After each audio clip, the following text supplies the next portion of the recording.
गणित विषय का अध्याय 4 आंकड़ों का प्रबंधन और प्रस्तुतिकरण।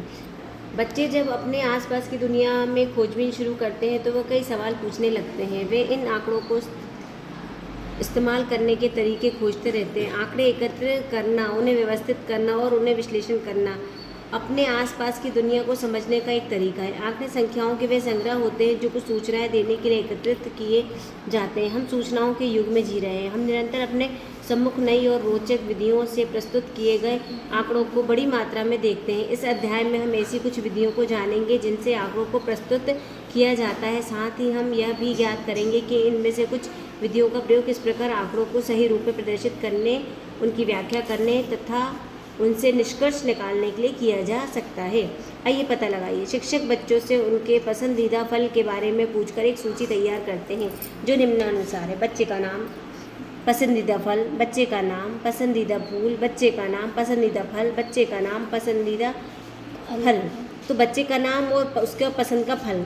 रवि को आम पसंद है, राजू को अमरूद, रूबी को केला, सिमरन को सेब, जूली को संतरा, रोहित को पपीता, डेविड को सेब, मंजीत को सेब, मीनू को केला, शबनम को आम, संजीव को अमरूद, राजीव को सेब, सुरजीत को केला, अमृता को पपीता, डॉली को संतरा, गजेंद्र को आम, महिपाल को केला, शोभना पपीता, इमरान पपीता, साजिया सेब। सबसे अधिक पसंद किया जाने वाला फल को आप कैसे ज्ञात करेंगे? अब इसमें सबसे ज़्यादा जो फल पसंद किया जा रहा है उसे आप कैसे ज्ञात करेंगे? आम कितने बच्चों को पसंदीदा फल है, कैसे ज्ञात करेंगे? कौन कौन से फल समान संख्या में बच्चों द्वारा पसंद किया? अब हमें इन चीज़ों को पता लगाना है। इन सब में हम कैसे पता लगाएंगे?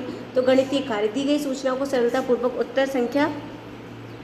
उत्तर प्राप्त करने के लिए पहले हम इन सूचनाओं को मिलान चिन्ह बनाते हुए सारणीबद्ध करते हैं ताकि सफलतापूर्वक सही जानकारी प्राप्त की जा सके। इसके लिए निम्नानुसार सारणी का निर्माण करते हैं। एक ये सारणी बनाई है जिसमें हम देख पा रहे हैं आम 3 लोगों को पसंद है, ये मिलान चिन्ह है 3। अमरूद 2 लोगों को पसंद है, केला 4, सेब 5। इसे 5 कैसे पढ़ेंगे? तो 1 2 3 4 और ये आड़ी लाइन को 5वां पढ़ेंगे। 5 2 और पपीता 4, कुल योग हो गए 20। तो सबसे ज़्यादा क्या पसंद किया जा रहा है इसमें? सेब। अब हम इस सारणी को देख के आराम से उत्तर दे सकते हैं। सबसे अधिक पसंद किए जाने वाला फल है तो वो है सेब। आम 3 बच्चों द्वारा पसंद किया जाता है। आम कितने बच्चों द्वारा? तो 3 बच्चों द्वारा। केला और पपीता समान संख्या में बच्चों द्वारा पसंद किया जाता है। केला और पपीता 4। सबसे कम पसंद किया जाने वाला फल है तो सबसे कम पसंद किया जा रहा है अमरूद को और संतरा को। अब ये हम प्रश्न को पढ़ के उत्तर देंगे। मिलान चिन्ह का हमें सही बताना है 6, तो ये है 1 2 3 4 और ये आड़ी 5 और ये 6।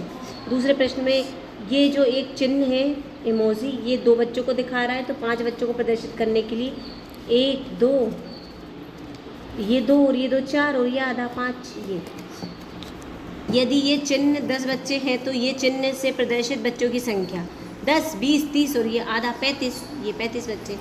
एक शिक्षक ने शर्ट की साइज़ पूछकर उन्हें बोर्ड पर आरोही क्रम में लिखा।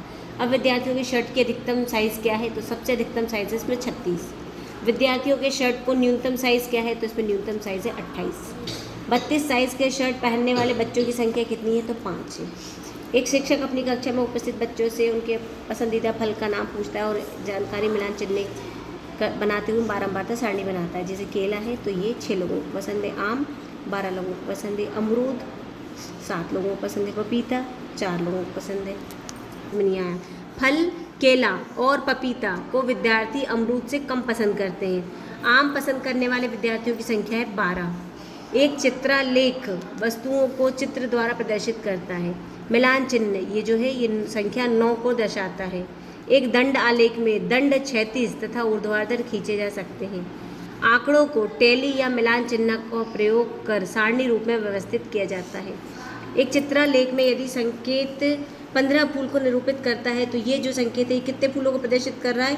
तो 1 2 3 4 को और एक 15 है तो 15 चौको 60 फूलों को। भारत के कुछ राष्ट्रीय राजमार्ग की लंबाई निकटतम किलोमीटर में निम्न दंड आलेख द्वारा निरूपित की गई है। दंड आलेख पढ़िए और प्रश्नों हमें उत्तर देना है। अगला प्रश्न है उपरोक्त में से कौन सा राष्ट्रीय राजमार्ग सबसे अधिक लंबा है? तो हम इसमें देख पा रहे हैं सबसे अधिक है NH 6 सबसे अधिक लंबा है। किस राष्ट्रीय राजमार्ग की लंबाई 44 की लंबाई की दोगुनी है? तो इसकी दोगुनी है, वो है NH31, ये वाली, जस्ट इसकी दुगनी है ये ऊपर वाली NH31। जब दंड आलेख जैसे आंकड़ों के चित्रीयकरणों को अधिक विस्तृत, कलात्मक और चित्रीय कल्पना के साथ और अधिक सुंदर बना दिया जाता है, तब इस आकर्षक आलेख को क्या कहते हैं? इस तरह आलेख को सूचना ग्राफिक्स, इन्फोग्राफिक्स कहते हैं। चित्रालेख तथा दंड आलेख संख्यात्मक आंकड़ों का किस प्रकार का निरूपण है?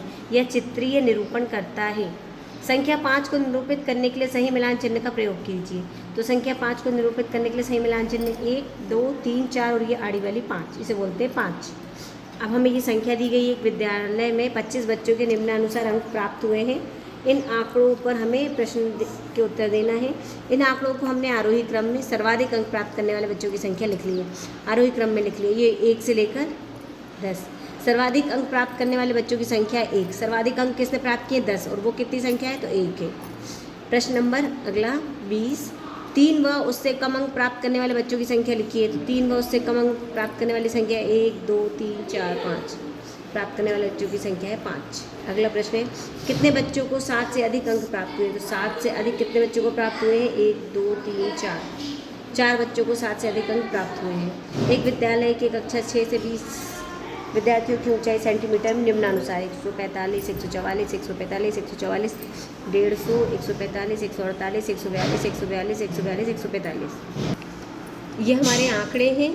अब हमें इसे एक चिन्ह बनाते हुए एक सारणी तैयार करनी है। तो ऊंचाई सेंटीमीटर में, मिलान चिन्ह और बारंबारता। तो हमने 142 कितनी बार आया है? 3 बार, तो 3 चिन्ह बनाएंगे, 3 लिखेंगे। 144 3 बार आया है, 3 चिन्ह बनाएंगे, 3 लिखेंगे। 145 7 बार आया है, तो मिलान चिन्ह बनाएंगे और 7 लिखेंगे। 148 4 बार आया है, मिलान चिन्ह बना के 4 लिखेंगे। 150 3 बार आया है, मिलान चिन्ह बना के 3 लिखेंगे और इस पूरे का योग है 20। एक विद्यालय के बच्चों के पसंदीदा रंगों की सूचना निम्न चित्रालेख द्वारा प्रदर्शित की गई है।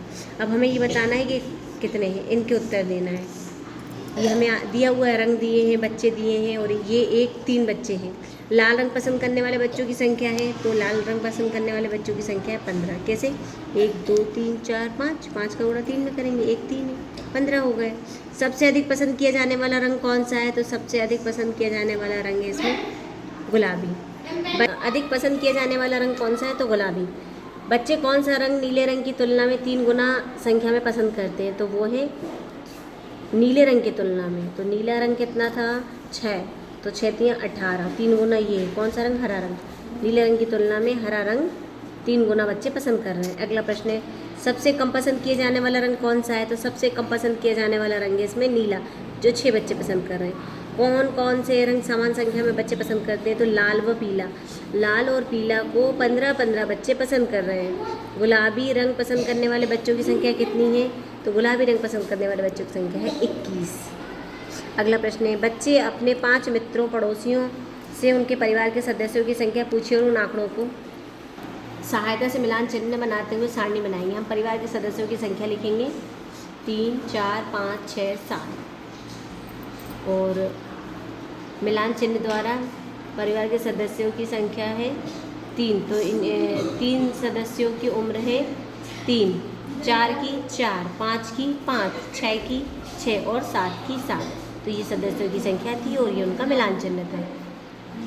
विक्रेता द्वारा एक दिन में बेचे गए फलों की मात्रा निम्नानुसार है। संख्या मात्रा: आम 4, सेब 2, पपीता 10, अंगूर 4, संतरा 6। हमें इसके लिए एक चित्रालेख बनाना है। तो फल मात्रा किलोग्राम में हमने एक ये मान लिया 2 किलोग्राम। तो आम के लिए हमें 4 किलोग्राम, तो 2 और 2 4। सेब के लिए 2 किलोग्राम लिखना है, तो 1 बना दिया 2। पपीता कितना है? 10, तो 1, 2, 3, 4, 5, 5 दूनी 10। अंगूर 4, मतलब 2 बनाएंगे तो 4 किलो। संतरा के लिए 6 है, तो 1, 2, 3, 3 दूनी 6, 6 किलोग्राम। अगला प्रश्न निम्नलिखित सारणी एक परिवार की विभिन्न मदों में से निम्न में से होने वाले मासिक व्यय को दर्शाता है। मद दिया है घर का किराया, किराना, सब्जी, बिजली, शिक्षा, अन्य। और व्यय क्या है? यहाँ पे 2500, 3000, 1500, 500, 500, 2000। अब हमें आंकड़ा दंड आलेख बनाना है। तो सबसे पहले हम व्यय रुपये में इधर लिखेंगे और घर, किराना, सब्जी, बिजली, शिक्षा, अन्य, ये क्या है? किराया है। और हम यहाँ पे मान लेंगे पैमाना 1 सेंटीमीटर बराबर 1 सेंटीमीटर बराबर 500 रुपये। तो 500 रुपये, 1000 रुपये, 1500 रुपये, 1500, 2000, 2500 और 3000।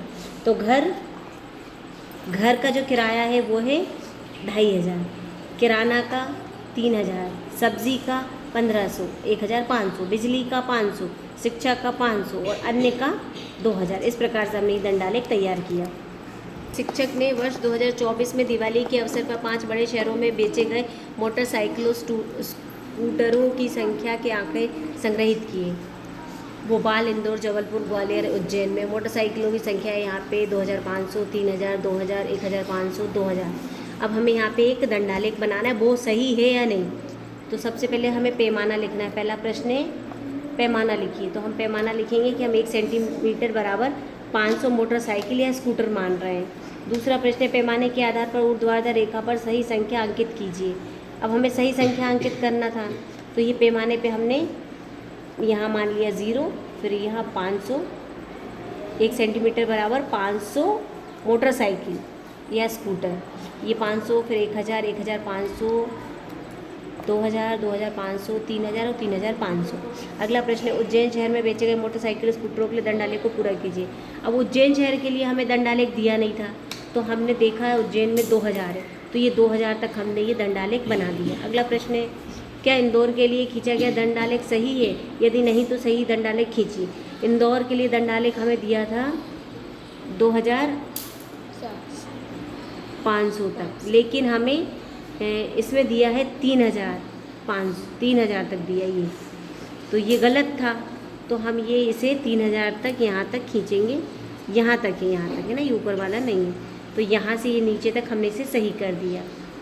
नहीं, इंदौर के लिए खींचा गया दंडालेख सही नहीं था, यही प्रदर्शित किया गया। अब ये किया गया है गाँव में एक वर्ष में उगाई गई विभिन्न फसलों के लिए उपयोग में लाए गए भूखंडों का क्षेत्रफल निम्नानुसार है।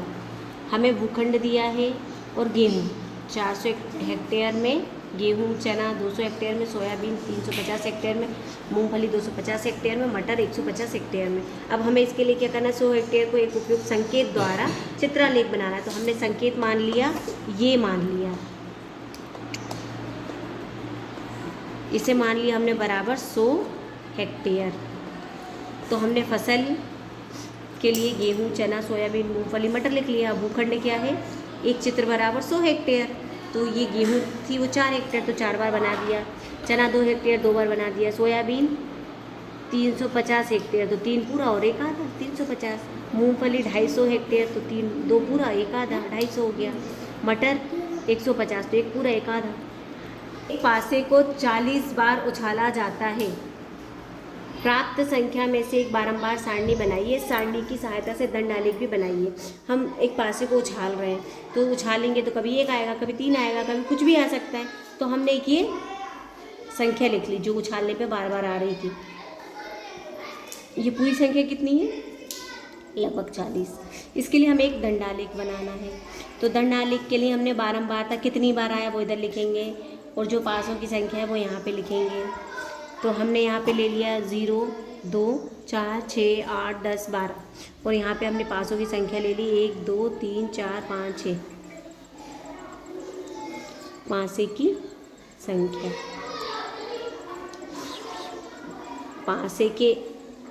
पासे अंकों की संख्या है ना, ये वो उसके अंक है।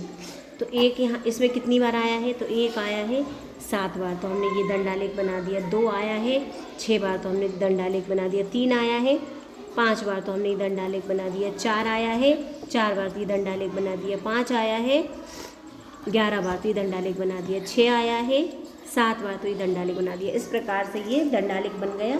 पूरे 40 बार उछाले गए अंकों की संख्या के। अगला प्रश्न है किसी प्राथमिक विद्यालय की प्रत्येक कक्षा में विद्यार्थियों की संख्या चित्रलेख द्वारा दर्शाई गई है। ये चित्रलेख है 15, 18, 21, 24 और ये 12। क्यों? क्योंकि ये 6 है, 6 दूनी 12 और ये 3, 12 और 3 15, 18, 21 और ये 24 और ये 12। किसी कक्षा में विद्यार्थियों की संख्या न्यूनतम है। कक्षा 5 में विद्यार्थियों की संख्या न्यूनतम है। कक्षा 3 में विद्यार्थियों की संख्या कितनी है? कक्षा 3 में विद्यार्थियों की संख्या 21 है। कक्षा 1 एवं कक्षा 4 के विद्यार्थियों की संख्याओं के बीच कितना अंतर है? तो कक्षा 1 व 4 के विद्यार्थियों की संख्या के बीच अंतर है 24 में से 15 घटाएंगे 9। अंतर कितना है? 9। अगला प्रश्न है, किस कक्षा के बच्चे संख्या में कक्षा 4 के बच्चों के आगे हैं? तो कक्षा 5 के बच्चे संख्या में कक्षा 4 के बच्चों के आगे हैं। अगला प्रश्न, यदि कक्षा 1 और 3 और विद्यार्थियों को प्रवेश मिलता है तो आलेख में किस प्रकार का परिवर्तन होगा? कक्षा 1 के विद्यार्थियों के चित्रालेख में परिवर्तन 1 2 3 होगा।